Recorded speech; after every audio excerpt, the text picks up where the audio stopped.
Welcome, everybody. I wanted to just get started. Today, we're going to talk about Mother's Day in essence, because it can usually be a point of conflict with couples. And I made a Mother's Day presentation. I actually made it about the Valentine's Day, and it's very applicable to any holiday, really helpful to help people process it. But last year, we didn't have the tools that we had this year for hyperprocessors, auto processors, or delta hyperprocessors. So this year with that course, there's more tools and things for both of you to do when learning how to process Mother's Day. Because for me, I know especially in the past, I, being a hyperprocessor, lived in my do, feel, everything box. For those who don't know what a box is, when we reference boxes, all we're talking about are neural networks in our brains. So we've given a box as a metaphorical imagery of a cluster of neurons that work together. So for example, that might be in your executive function. The other one might be in a temporal lobe or wherever, right? But those regions of your brain are responsible for handling different things. So for example, my husband, he struggled with theory of mind, which was being able to understand someone else's perspective, their emotions, their feelings, and everything like that. In his brain, it was cell danger response had been attacking that part of his brain. So the neurons were not firing and they weren't connected. So it was almost like there's this cluster of neurons that had lost the direct neural pathway to it. And so anytime he tried to use that, his brain was sending multiple signals all over the place to try to get this one area to turn on. And it was taking up a lot of mental energy. And it was taking so much mental energy that it would create a toxic amount of glutamate. And toxic amounts of glutamate, it's not good. Glutamate is a neurotransmitter in the brain, and actually can affect up to 90% of the neurotransmitters in the brain. It's a master key neurotransmitter, so it has the capacity to affect up to 90%. So that's huge. And that toxicity, it makes it so excited that it literally can cause cell death. So it creates these glutamate bombs in the brain where the only thing you can do is get away from things, go rest, whatever it is. So basically, anytime you had to deal with me or anytime you had to deal with something that didn't make sense involving someone else's feelings or the way they're behaving or why they would do that, the whole world was filled with idiots. And so it just broke his brain. And that would create glutamate bombs. The way it happened for me was I struggled with my executive function. So for example, I was trying to function in a world made for adults with an executive function that was not an adult level, but I would appear like an adult because I would manually process and kill myself to do so. Every time we got to a new benchmark of development and everything, they would say, can you do this? Can you do that? I mean, yeah, I can. They didn't ask if it was going to kill me, but I did it. And so they thought, oh, you're on par. Okay, so my whole life, it just went under the radar. And I didn't know that those were actually supposed to be automatic until I had my own baby steps box and it became automatic. I was like, holy crap, is this how the rest of the world lives? Because this is amazing. And that was something that was mind blowing for me. Sean, you said you had your hand up. Yes. So I just want to clarify for everybody. And this is the crazy magic simplicity of all of this is two things. One is when she says cell danger response or CDR was attacking my brain is a response mechanism in every cell in our body. And it actually is telling you that your body is functioning perfectly. So when people sit there and say, oh yeah, you're diagnosed as ASD or ADHD or bipolar or PTSD or all of these mental health issues, they sit there and say that there's a problem with you. No, there's not a problem with you. Your body's actually perfectly functioning. We need to get the body, specifically the mind, to a point where it can turn off CDR because it's a mechanism of defense. And right now, a vast majority of the population has CDR going on and it's not shutting off. But again, that's nothing wrong with you. Your body's working perfect to protect itself. Unfortunately, in order to protect itself, it isolates itself. The cells do. It prevents the communication between the neurons. And that's why the neuronal networks aren't working. And the second thing is, You guys are all so amazing. You have been fighting a fight that is impossible. It has not been seen and understood by the populace of humanity as a whole. Academia didn't understand it. They're starting to now finally see some things, but nobody's making the connection with all of the pieces quite yet. So I want you all to pat on your back. Seriously, you guys have been fighting an invisible fight in darkness. You have no idea who your enemy is, and you're still just chugging along, trying to be an adult, trying not to break down in front of people, trying not to break down in public, trying not to lose your crap in front of your family. You're doing amazing. You're doing something impossible. That is so true. I want to really point out is that it is really impossible. And for example, the boxes that we talk about, my husband, he had a place in his brain. We call it his me box. It's the necessary box. It was what his brain deemed as necessary. So that's where his perspective lived. That's where his talents lived. That's where his special interests lived. So he was like genius level in this area. So amazing, so competent, so wonderful. And then anything that did not fit in there and directly relate to him and his direct understanding, it would just break his brain. So me, the kids, any kind of home life thing would break him. And so that was something that was really hard when it came to our interpersonal relationships. No one would have ever guessed Sean was dealing with what he was dealing with in the public realm because he looked amazing. He is amazing. Heck, he's freaking awesome. And so it was something that only rooted within our intimate relationships. Now, some manual processors don't get that luxury. But for example, Sean didn't also get an escape. So for example, some manual processors will get to go and leave for 8 hours a day and go work, and they get to live in their me box and do all of the things that they're good at. So that's where their brain's automatic. Their brain is a super processor there. It's practically godlike in those aspects. But when he was home, it blew up his brain. He couldn't even deal with me at all or the kids. And unfortunately, he didn't have that outlet. And we lived, and we still do, 24/7. And we worked together all the time. And we worked in a job where we weren't sleeping for 3 days at a time. And it was high stress, and it was low income, and it was all the things. And we lived on top of each other. And we had 4 neurodiverse children all on top of each other, all triggering each other. And so that was the unique dynamic that kind of really let this kind of explosive cocktail come to fruition, because we never would have pushed so hard to figure out answers if we hadn't been in that situation. So that was to explain that a box represents a neural network in your brain. And when we're living in these certain areas, when we're overwhelmed, for example, black and white was kind of my world. I didn't understand I was black and white because I saw so much color. I saw so many options. I saw so many things that I didn't think it was actually black and white. I lived in a place called the do feel everything. So my brain was telling me I had to do everything. My brain was feeling everything all at once. It was like a horse with no blinders. And so it was constantly spazzing out over everything that needed to get done and everything like that. And Sean would just tell me, honey, you don't have to do everything. Just do one thing, or just take little steps. Just take one step at a time, because his brain naturally was linear, and it was naturally taking things one at a time for himself. Now, his brain, the way it worked was it was one at a time. It would naturally break things down one at a time, but it was a never-ending long linear line that had a never-ending, it just never ended.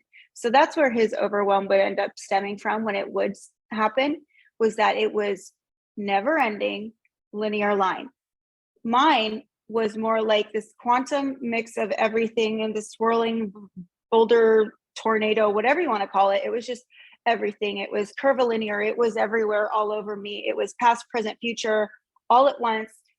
My brain was trying to process it all at once, saying you need to do this all now, or else you can't have relief. Now, that could be task overwhelm. That could be emotional overwhelm. It could be dealing with my relationship. It was like, you need to fix everything now, or else you're going to die. It's going to be over. It's the end of the world if you don't do that. And I lived in this space, or I lived in instant relief, where I would distract myself but hate myself, or I would do things that would give me instant relief, but guilt. So whatever it was, and this literally applied to every aspect of my life, whether it was losing weight, whether it was dealing with my family, whether if I don't make the cupcakes for their preschool thing, they're going to be a bum on the street someday because they won't feel that they were loved and blah, blah, blah, blah, blah. Instantly, my brain would go there. It was the end of the world. And when he would always tell me to break it down, I would say, what? Like, I looked at him like he had three heads. Like because that option didn't exist for me. There was nothing other than do it all or don't do it and run off. And that is where my brain was. And that is where I operated from. But again, because I saw so much in that do feel everything space of my mind, I didn't think I was black and white. Now, Sean, his black and white was his me box, everything that made sense to him and anything that didn't make sense to him. So he had those two spaces. And anything that didn't make sense, it was like he would throw important things there that I would say was important. He would try to make it fit in his me box, but he couldn't do that. And if I had to contort myself to fit in his me box and I felt like I was losing myself, it was this big old yucky, just round and round we went. And so I inadvertently got thrown into this big everything else box, which was trash, spam, everything kind of in his brain. And so I got put in this area with trash. So I ended up getting treated like trash. But if I asked him, do you love me? He would look at me like, are you crazy? Of course I love you. I wouldn't be killing myself if I didn't love you. I'm making all these sacrifices. And I'm like, what sacrifices are you making? And I couldn't see the sacrifices because if I ever wanted him to be with me and spend time with me, it was like, he looked miserable. And then I would be like, don't even be here if you're not going to be happy about it. But for him, he had to travel to his trash, right, to be with me. So I looked like a psychopath when he was going to his trash bin to be with me and rolling around in this trash, trying to make trash angels, because I'm like, let's make trash angels. And he's like, you want me to smile about it too? You want me to enjoy this too? You know, you're crazy, woman. And so it just built this narrative about how nuts I was and how crazy I was, because here I am asking him to do these things that just did not make sense. And they would blow up his brain and cause him so much mental distress. Or like even the kids going to sleep over at my mom's, for example. I would be like, can the kids sleep over at mom's? My brain processed that right away, immediately saying it's a good thing, it's fine. And for him, he needed to process that manually. And it would take him a while to figure that out if it was a good idea. So if he could come to the conclusion on his own, then he would be able to be like, oh, yeah, that's a good idea. This is also why people are always like, oh, manual processors, if it's their idea, then they're fine with it. But if it's not their idea, then they're not fine with it. But the root underneath that is if it's their idea, it makes sense to them. And they'll agree with it as long as it makes sense. So what our charts do and our worksheets do is it just helps anything make sense by a series of 4 questions. You get to see the purpose, the function. You get to see what's exactly being asked of you, that function I mentioned, the return on your investment, your mental energy investment for doing or investing in this thing that they're asking of you, and then your resources to see if you have the capability of doing it. It's that simple. And everyone has always been like looking way big and above for these answers of how to communicate and be able to interact with each other when it's really simple as like those 4 things. When it comes to Mother's Day, sometimes it can be confusing for a manual processor. And for me in the past, I was living in my do feel everything box. I was looking into every sign of what he was doing as a measure of, do you love me? Do you care about me? And so when he didn't do all these things and show me these things about if he loved me, or if when he was trying to do stuff for me, I was just so torn about it because I was like, oh no, you don't love me and this and that. And so the framing of BTG has been able to give me a really good understanding about understanding these big holidays and what they're doing and understanding how big of a sacrifice they're already making, but then also helping me understand we don't have to do and feel everything. And that's not a measure of his love. And it's not everything. So the Mother's Day course, which is up right now, I highly recommend people looking at it, even if you have to just read through the slides, not do any of the questions. If you could just read through the slides, all the information is on there. Definitely recommend doing that. And I could even I'm going to go through the purpose. I'm going to show you guys the purpose of it. because for a manual processor, it can be very difficult to understand even the purpose of Mother's Day. And because a lot of the times, even ironically, I think my grandfather was a manual processor, because one of the first things he said was, when we were asking him, what would you do, or what are you going to do for grandma? And he was like, she's not my mother. And I was like, floored that my grandfather had said that. He was the most loving man in the world. And that broke my brain. And he meant it.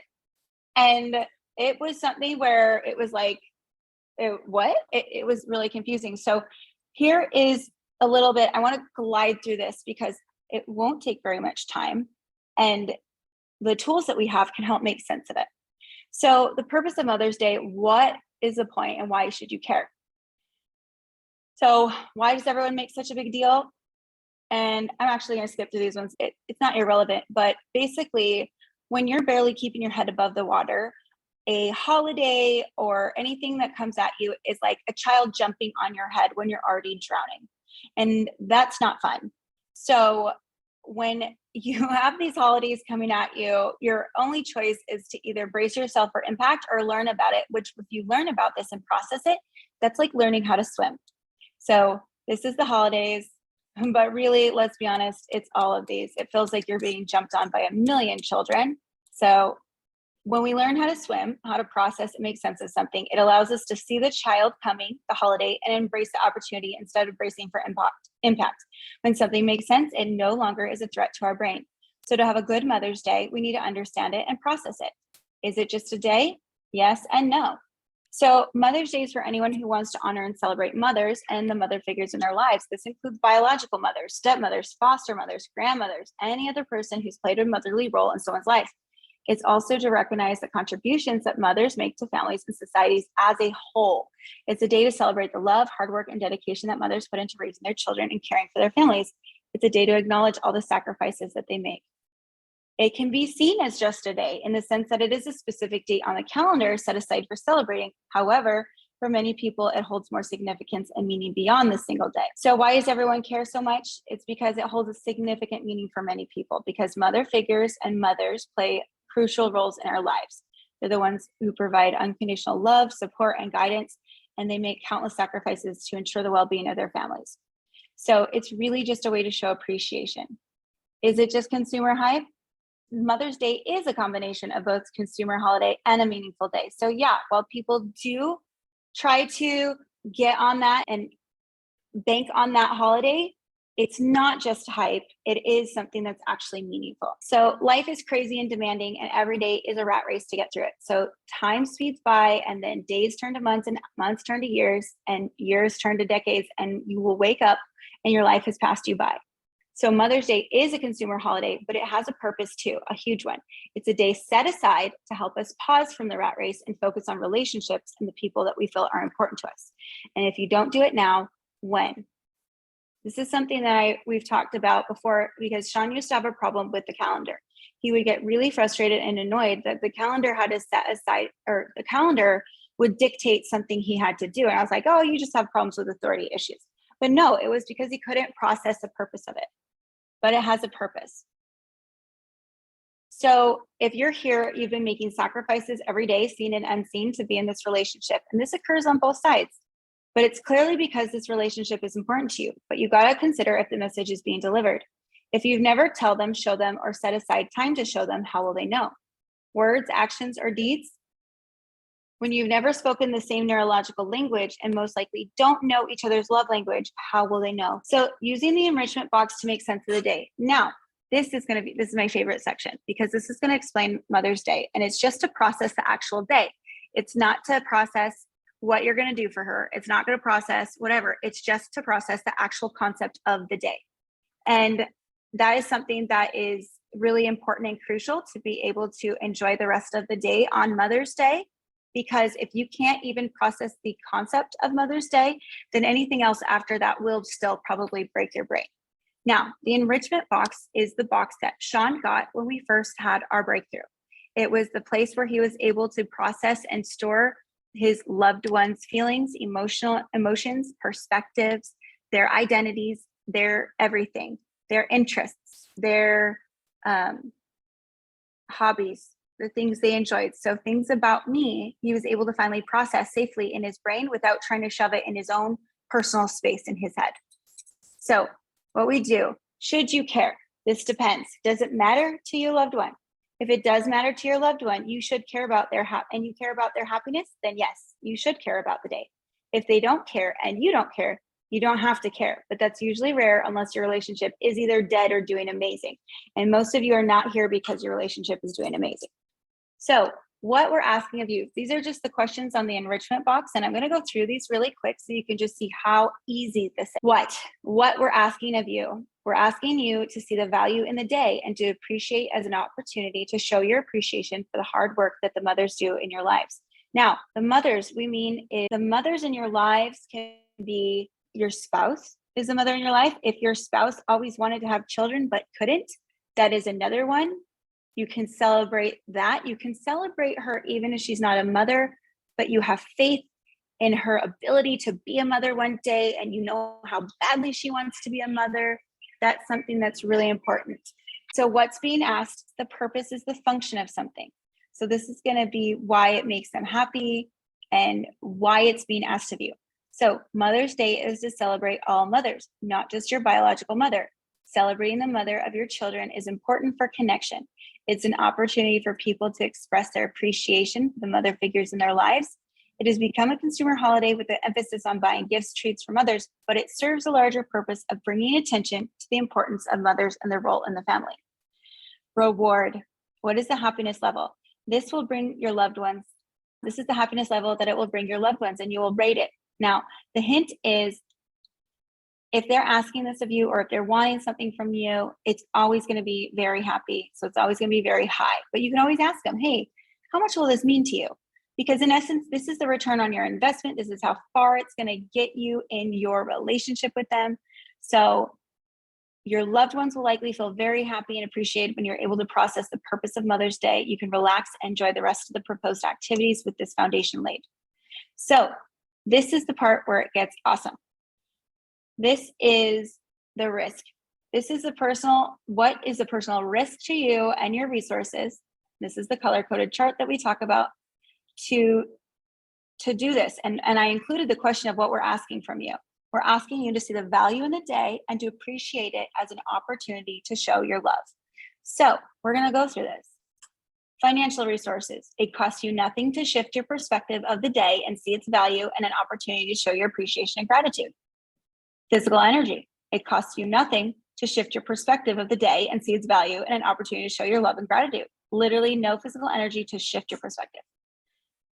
Positive. This is emotional energy. This brings positive emotions. So it's actually a plus for you.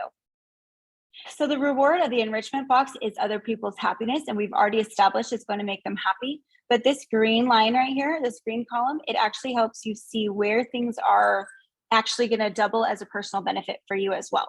So this is bonus. This is double your return on your investment. Mental energy. This saves you mental energy to shift your focus. So you actually is a possible personal benefit there. Spiritual resources or morals. This supports your beliefs about your loved ones being valuable. Social and relationship resources. Shifting your perspective of the day helps your relationship because you get to engage in the day without being confused or frustrated, helping your partner feel loved. Time resources. It takes none of your time to shift your perspective of the day and see its value and an opportunity to show love. Job or school. It takes nothing and does not affect your job or your school to shift your perspective of the day. Now, with all of that being scored, you can see the risk is low. Others' happiness is very high. So it's safe and beneficial to keep this in what we call your enrichment box. Your enrichment box is the place to store other people's happiness. So you can always call it other people's happiness. You could call it you could name it after your wife. You can name it after your children. In your others' happiness box, you can have a box for your wife. You can have a box for your kids. You can have a box for whoever is important to you in your close relationships in your life. So we're going to process it more specifically later, but the shift in perspective is what we needed to start with. So you usually invest in things that you find valuable, and it's usually been hard or impossible to value Mother's Day for some manual processors. If you have never seen the point or purpose of Mother's Day, it would be impossible to find value in this day. So in order to process something, you need to see a purpose. So if you have never seen a purpose of something, it's going to be impossible to process it. But now that you see that there is a point and a purpose, you can now process it, and then you can actually value it. If you couldn't understand why you should celebrate your partner on the day, for example, she's not my mother, that would be, you couldn't see the purpose, right? But now you could see the purpose of it and understand it. You realize it's important to your loved ones, and participating in the day doesn't actually have to overextend your resources. And you can enthusiastically enjoy it.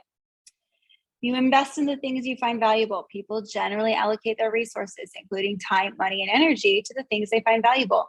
If a person finds a relationship or someone important to them, they're likely to invest in it and prioritize it in their lives. And the investment can take many forms, such as spending time with them, communicating, doing things for them, etc.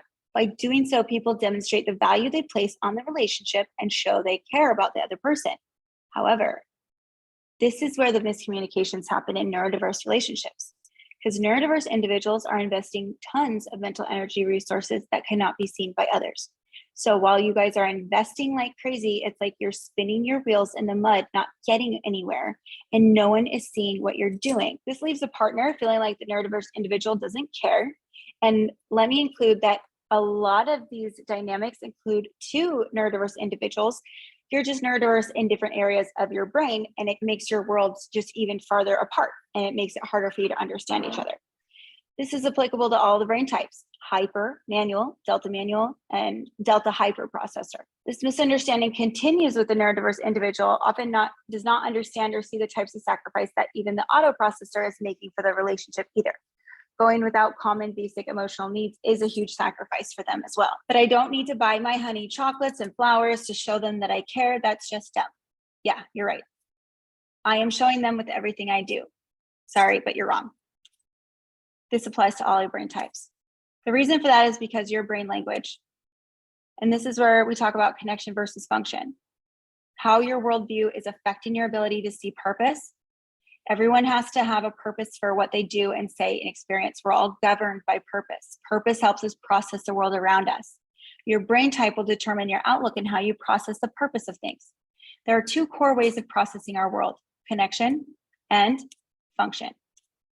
Connection is always the root goal of any human being, but we get there in different ways. Your brain will choose one or the other to be first in order to determine the purpose, but you always need both in the end. And this is true, you need both. So for example, a manual and delta manual processor, they need function first before they can get a connection. Hypers, they need connection and function for processing. Actually, connection becomes the function, or connection becomes the function for them. So connection and function are actually happening simultaneously. Now, a manual processor, in order for them to feel connected to somebody, they need to have a function. And as one of my favorite manual processors that I ever worked with, he actually used the example of it being like Wi-Fi or a LAN cable. For him, in order to have connection, he's looking for the plug to plug in his LAN connection. But he said it's like everyone else is connected. But we're helping to understand it's like everyone else is connected by Wi-Fi. So they don't have to find an actual function to plug in. They can actually be connected simultaneously just by being around each other. Oftentimes you can drop the second half of the equation because it's built into the first part. So manual processors, they have the function and connection is built in. Hyper processors have connection and the function is also built in. You can connect by doing function, and the function is the connection. What this looks like is autos, hypers, and deltas need a connection for them. It's the function. This is why it often looks like they're not doing anything and they still feel connected. As long as there's a happy, positive vibe, they feel connected. With a manual processor and some delta manual processors, and even some delta hyper processors, it's also often perceived as no connection to observers because it just looks like a function alone, but the function is what allows the relationship, interaction, activity to make sense, therefore allowing the function. So two different examples, I'm just going to briefly go over it, but going bowling, the purpose of this would be to spend time and enjoy each other's company. You can end up fulfilling a functional aspect as well. If something went wrong with the lanes being full and you didn't get to bowl, but you stood around talking and laughing and the vibe was good and everyone felt connected, that would still fulfill the function and people wouldn't get upset if you're a hyper, auto, or delta hyper. function plus connection over here. If you're a manual processor or hyper processor, the purpose would be to actually bowl. And while you're actually bowling, you will be able to connect with the people around you. Now, if something went wrong with the lanes being full and you didn't get to bowl, this would be hard to process because you don't see a purpose anymore. They want to be able to connect, but they cannot connect once the function disappears. And this causes frustration to all of them. So it might ruin the evening. They might be set on who was supposed to be organizing this. Why didn't you figure this out? Why didn't you plan better? Why didn't you reserve? And it's not that they're trying to blame anyone. They're actually just looking for the person causing the thing that's causing the mental energy hemorrhage, really. In relationships, it's important not to get caught up in the function of relationship and ignore the connection, because you have two different brain types. They experience the world drastically different. It's important to be considering both of these. Now, I'm not going to go over the rest of this section because I want to go over here. The tools that we have at BTG help you see all the alternative ways of seeing all the possible functions and how connection itself can be the function. This is the most important slide of the course. It's actually the most important part of BTG, period. So this enrichment box worksheet over here on this little left side, the purpose is the second question down, and I've made it a little bit bigger right here. The purpose is the function of something. This right here on this worksheet helps you find function anywhere. It helps you find the purpose of anything everywhere.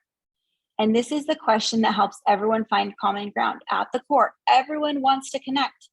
This one question is the most important one to answer because it provides all the possible purposes and shows you exactly how connection is the function.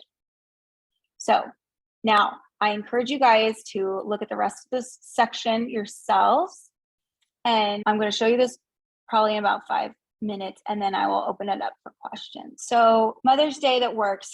I'm going to skip through to celebrate remembering the assignment, but I'll briefly talk about a couple of the things.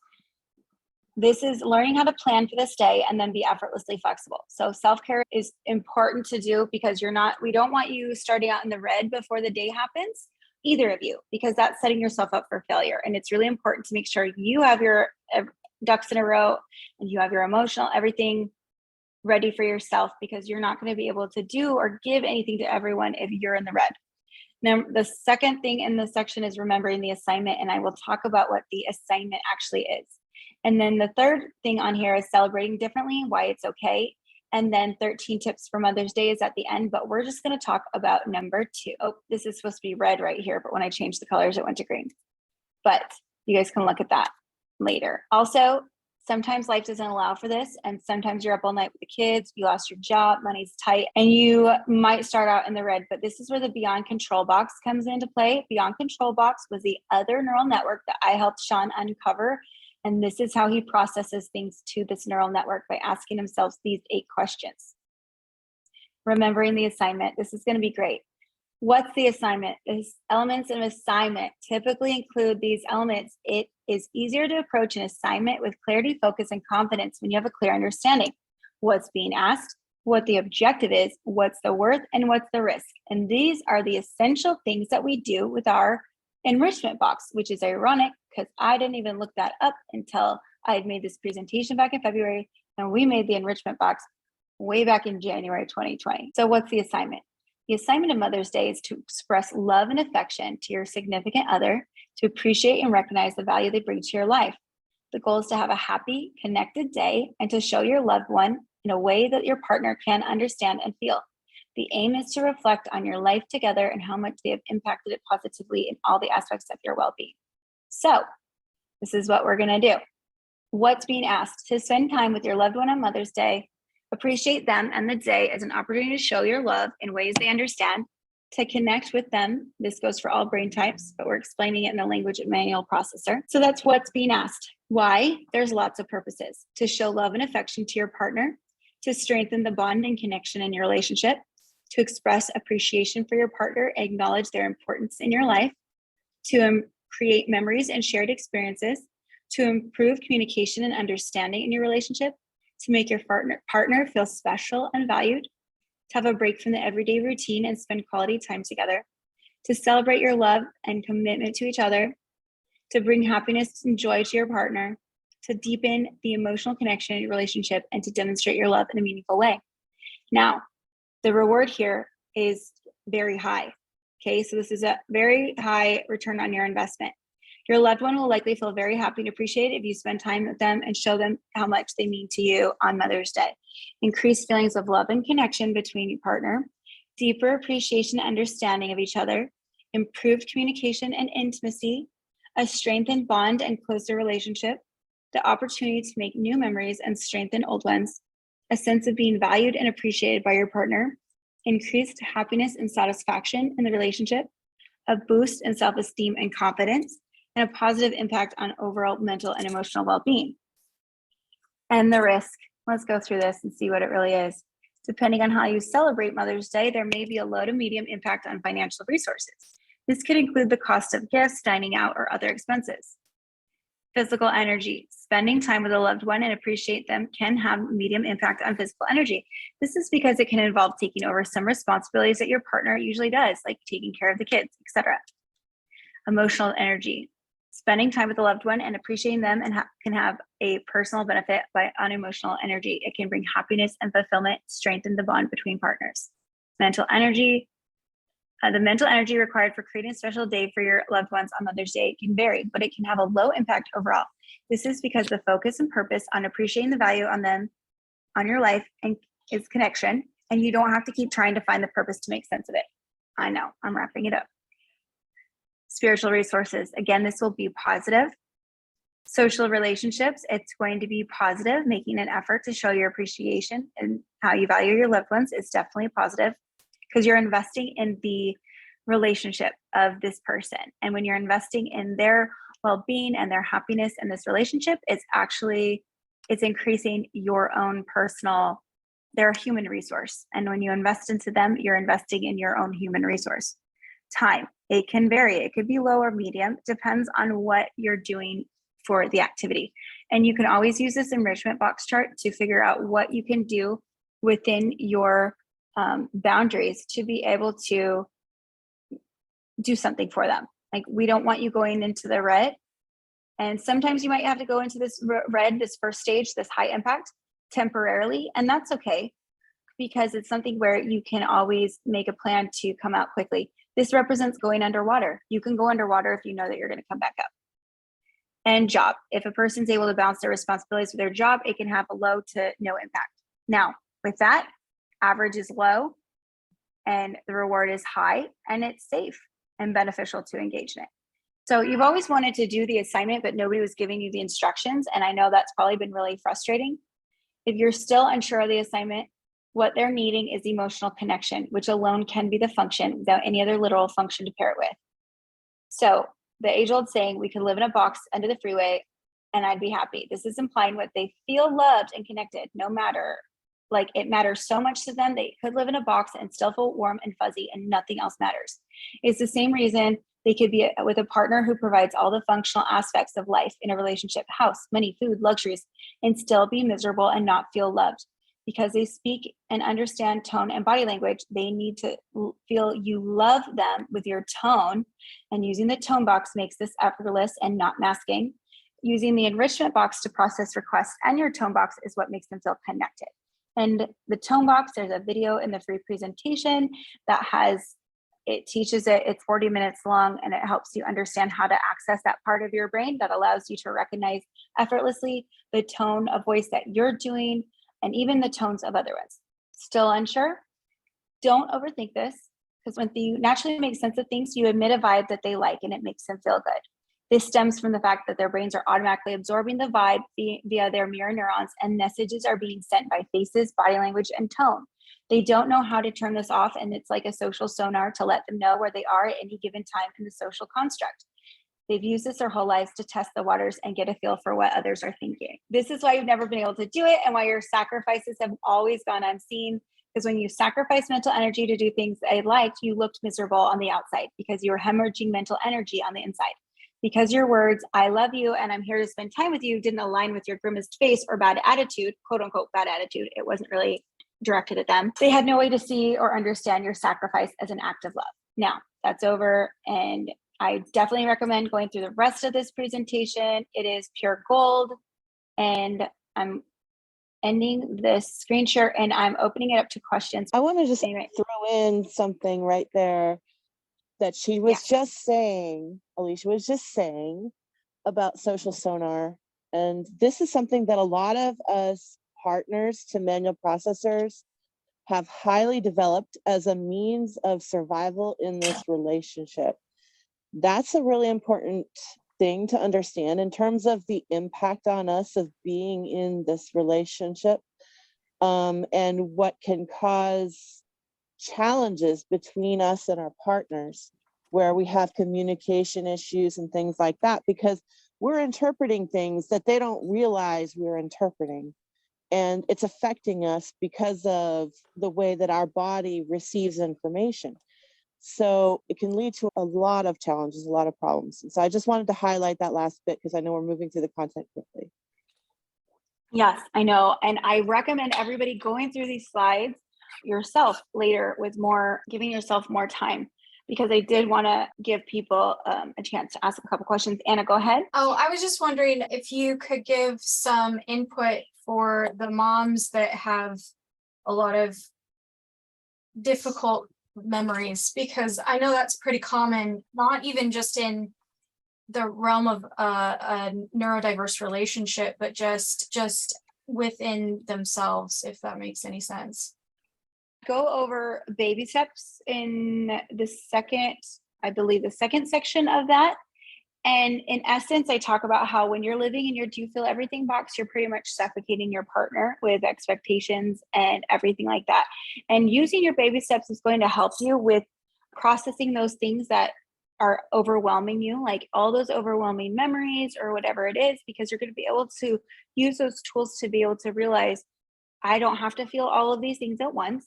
I can feel these, I can process these, but I don't have to do it all at once. It's the fact that your brain is trying to spam you with it all at one time that's making it overwhelming. If you were to handle one emotion at a time, you could do it, right?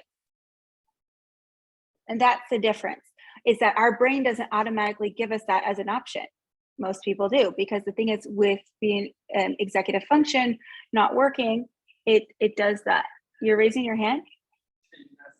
No, you have to hold it in front of your screen. Should I ask? Yes, please do. Please do. I really like the worksheet. I like what you have to say about a lot of the components when you go down emotional issues but there's one section that I'd love to hear a little bit more about, and it might be in the slides. You talk about your partner being your human resource. Yes. Yes. I don't know if I fully understand that, and if that applies to all people, all types of. Yeah. I will explain that. Can I take this, babe? Can I take this? Oh, okay, fine. Go ahead. I know I glazed right over that. I knew people were going to have a question about that. I went so fast. Go ahead, honey. Your partner is your human resource. Right? It is. It really is. Yes. Okay. So I want to wrap my head around this really quick, because it is massive. The idea of your partner or even other humans just being a human resource for you, not to be necessarily abused, but to be leveraged for your benefit, their benefit, other people's benefit. Okay. So what that entails is that Alicia is my greatest resource, honestly, ever. More than books, more than the internet, more than electricity, and almost life itself. Seriously, because she's my yin to my yang, or she's the yin and I'm the yang. She fills where I can't fill. For instance, if I'm exhausted, I'm going in the red. Alicia's like, babe, go take a nap. I can see you're starting to struggle right now. Go rest and I'll pick up, or I'll do less. But I know you need me right now and I'll do that. Go ahead, babe. Yeah. Okay. So how I explain it is, like, for example, when you are, it's like countries who have allies. When there's a smaller country that pairs with a bigger country as an ally, they then have access to all the resources that bigger country has. And in times of need, they're able to send reinforcements. When you are investing in your friendships, in your relationships, you're essentially everyone has all of those elements of their well-being, mentally, emotional, physical, everything. And everyone has their own set of resources. And so as you are investing in other people and in their relationship, you're strengthening those bonds. For example, you lose your house, but you have a lot of friends, right? You're always going to be able to be taken care of because you have a good net of people. They say networking is important for jobs. Friendship is important for life.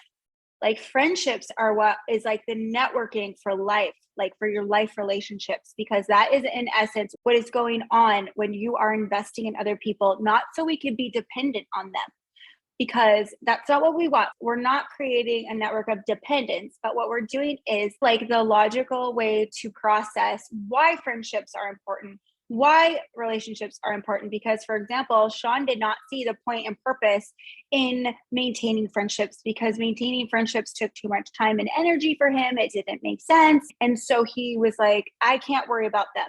But then when he needed a friend, he would like to have had a friend, but because he hadn't been cultivating this relationship, it was hard for him to be able to do that as well.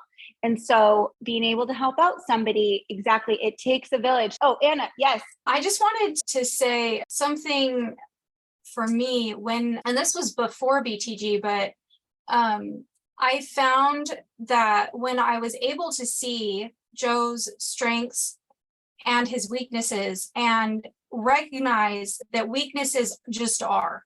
They're not saying I'm a bad person because these are my weaknesses.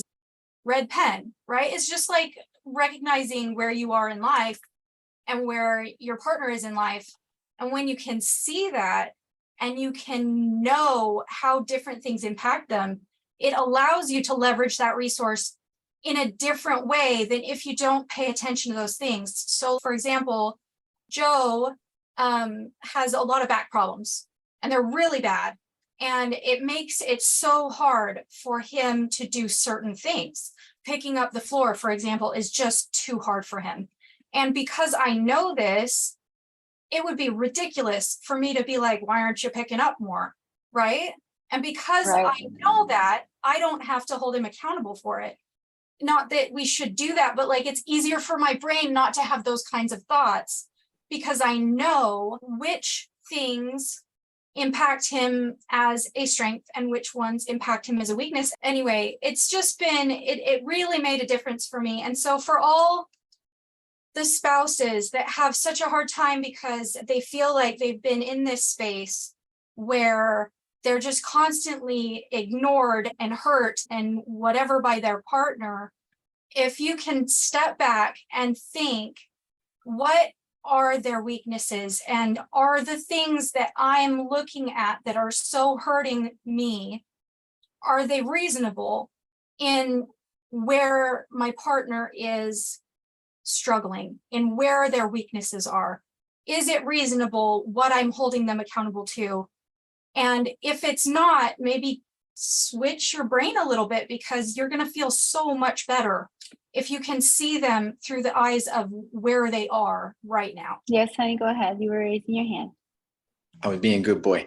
Okay, man, guys, seriously, there's just so much. I tell people this all the time. I wish I could just put what's in my head and what's in my heart and just put it in your head and heart because it would be so much easier than using words and tone and communicating with speech. So the thing is, weaknesses aren't malicious at all. So for instance, and I'm not picking on Anna, I just want to clarify what Anna was saying. For the spouses that feel as if they're getting neglected or whatever the case is, unfortunately, the reality of it is both spouses feel that way.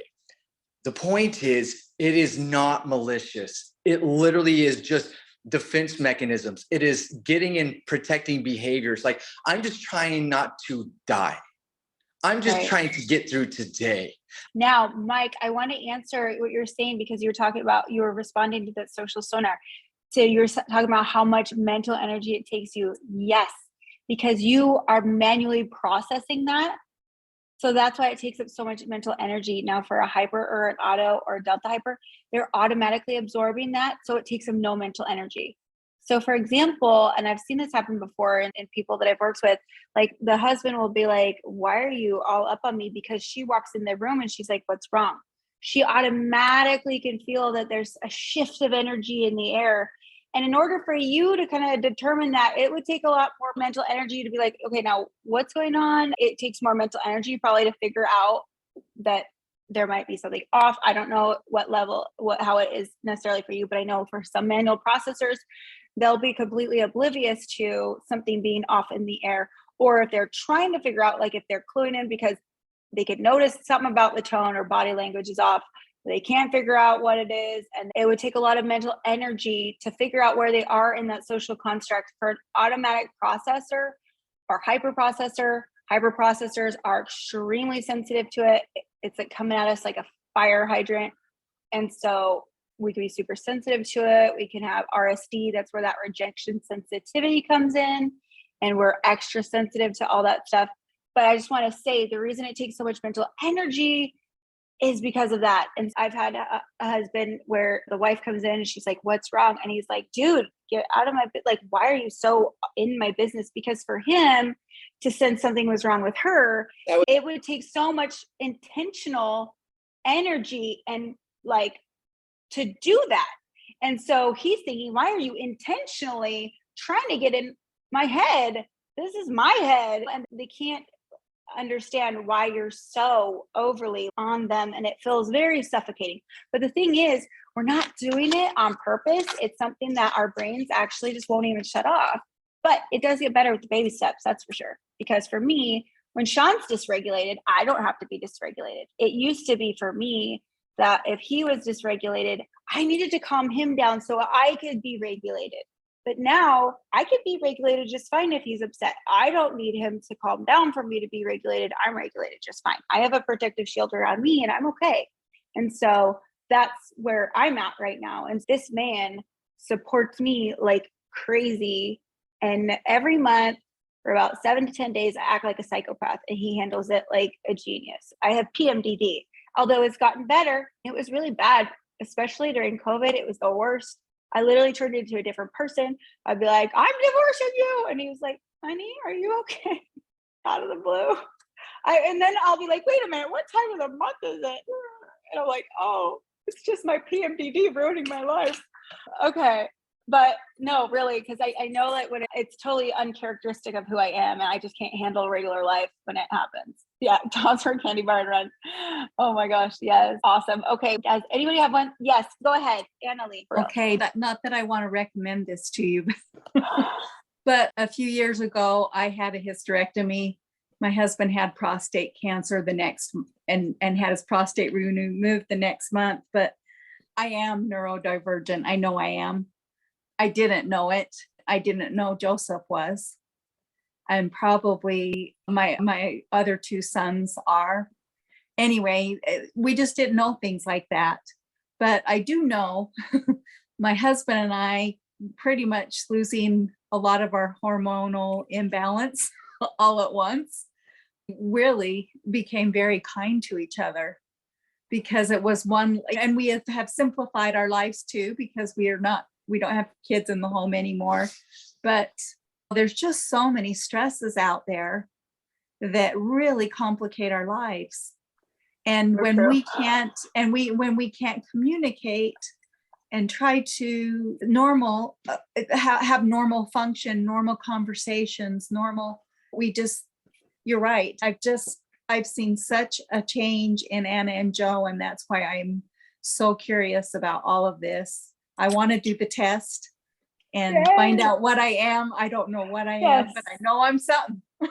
Yes, for sure. We'll definitely go ahead and take the test. But yeah, I wouldn't recommend getting your prostate out or having a hysterectomy, but it did do some magic for us. I have to say this. I'm so sorry. I have to interject. Anna, I'm so glad that you brought this up, Annalie, because it is important. That is the thing, guys. The way we process the world is going to be in constant change throughout our whole life. And that's what makes BTG so powerful, is because we don't deal with labels. We don't deal with diagnosis. We deal with literally the root of it. How are you processing information? For instance, back in the day, Annalie and her husband, they processed the world a lot differently. They had these surgeries and things happen to them. Now they process the world completely differently. But the thing is, it doesn't matter how you process it. We're developing tools to help where you are weak, so that your weaknesses can become your strengths. Yes. Yeah. And that's something. Now, listen, the brain types, it's fun to know your brain type, but here's the thing. It's a limited test. You're going to have to read all the brain types too, to see where you're identifying the most with. You don't need to know exactly your brain type to have a box work for you. If you try a box and it works for you, then it works for you. Then it applies. If it makes your life easier, then it works. It's okay. So that's something that's really important. I don't want people to get hung up on. It's okay. If it works for you, it works for you. If the shoe fits. So yes, Annalie. So is it possible when you go through huge changes? Because we had one of our sons that died from suicide, and that was another very pivotal time in our lives. So there's been a couple of times that we've had these huge changes. But is it possible? Because I did notice even somebody on here posted, oh, I retested and now this fits me more. I mean, is it possible, especially as you're using the boxes, that other ones fit better? Yes, we usually have people go with their base brain type, what they've been like their whole lives, because that's kind of like usually the most applicable thing. You can take it and see how it's changed. That's totally fine, because it can change. And also you can be an auto before, and you can have really hard things happen, and it can change you to be something completely different. Because the thing is, it's that CDR that's happening, and it's going to shut you down and get you into that survival mode in your brain. And so it's going to shut off the certain areas of your brain that it's going to be like, nope, don't need that to survive. So is it like parts of your brain kind of healing and waking up? Because that's kind of what it sounds like. Exactly. That's what it is. That's what these boxes do. So basically these boxes, what we're doing is it's a box of a neural network. And when we create that bridge by helping you realize it's there, because the brain is so amazing, it would heal itself if you held a mirror up to it. But because we don't have mirrors, we provide a framework of understanding. So we show you, like, your brain is a map. Look, this is where you're functioning. You're either functioning from this box or this box. And we describe what that everything feels like. We describe what instant relief is. You recognize, oh my gosh, that is how I've been functioning. And those are my two modes in life. Like with Sean, he realized, oh my gosh, it really is this or that. And so once he realized that, that was the framework they got. And then I was able to be like, look, shoop, there's another one. And I showed him, and it's kind of like we pushed those two boxes aside, plugged one in. And then he's like, okay, but how do I know what goes there? And then I go, oh, you want to know how it goes there? It's this criteria, boom, boom, boom, boom, boom. Once he used that criteria, his brain knew this is the qualities that it needs in order to get processed to this space. And then I gave him the other one, beyond control box. And that was, then boom, boom, boom, boom, boom, instructions for how to process there. So in essence, it's like your brain has a map. We show you the map, we give you the new boxes. The new boxes are like locations on a map. And then you use it. And when you do that, it creates a neural bridge. It literally, it's like you have all these factories in your brain that are just dark and they're off. It's like abandoned warehouses or abandoned malls that are just ready to just get the energy plugged in, the plug plugged in, and then it'll work. I actually use this blender analogy. It's like you have a blender on your counter that you're trying to use, but it doesn't work. So you think you have to hand crank it. And everyone's trying to give you advice on how to hand crank this blender, right? And that's exhausting. And that's not helpful. Like, how do I hand crank this one? Here's coping ways, or here's a support group for people who have to hand crank their blender. It doesn't help me with my blender. I just need to use my blender. Can you even blend something? Can you hand crank a blender? It's not even, is it possible? Like, it's just crazy. And we show you, you don't need to hand crank it. It actually works. You just need to plug it in. So we plug it in and then it works. And that's the thing that's amazing. And I can't iterate this enough. I'm not a genius. I'm a regular person. I went to school for marriage and family therapy. I had a life of knowledge that built me to this point, but I just have to iterate this really quickly. When we got this box, it was like for the very first time when he asked me, but how do I know what to put in there? I was like, what? I thought he was joking. I thought, of course, you know what's important to your loved ones and what you should keep there. He's like, do I have to buy him a Lamborghini if that makes him happy? And I was like, no, of course not. He's like, then how do I know what goes there? And I was like, oh, okay. And it was literally like God tapped me on the head, stretched out my brain like an accordion and said, this is the process of what you do when you are processing these things. And it showed me the steps of what I did. And that was it. I'm not a genius. I didn't figure it out on my own. It was inspiration. And that is how it happened. And with each of these things that we're developing all the time, it has to come with inspiration as well. but I had to stop and really think about this automatic process that my brain does so quickly. Please go look at the rest of that Mother's Day presentation. It's really great, and it has a lot of gold nuggets in there. So definitely go check that out. So anyways, I love you all, and happy Mother's Day to all of you guys. Yes, happy Mother's Thank Day. you. Happy Mother's Day. Because you So do have all motherly women. attributes within you, whether you're a biological mother. Any mother figure, anyone who mothers, happy Mother's Day. We enjoyed having you all on. Thank you so much. Bye.